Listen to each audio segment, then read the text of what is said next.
आपल्या सर्वांना क्रांतिकारी जय भीम, नमो बुद्धाय.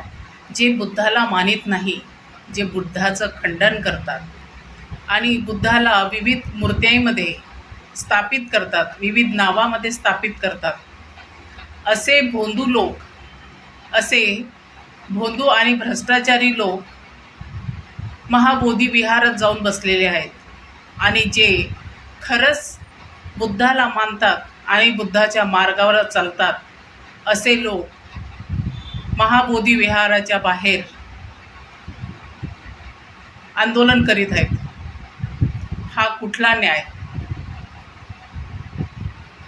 भारताला स्वातंत्र्य भेटून 70 वर्षाच्या पेक्षा जास्त काय लोटला आहे आणि संविधान मिळूनही 70 वर्षाच्या पेक्षा जास्त काय लोटलेलं आहे. पण महाबोधी विहार अजूनही पारतंत्र्यातच, अजून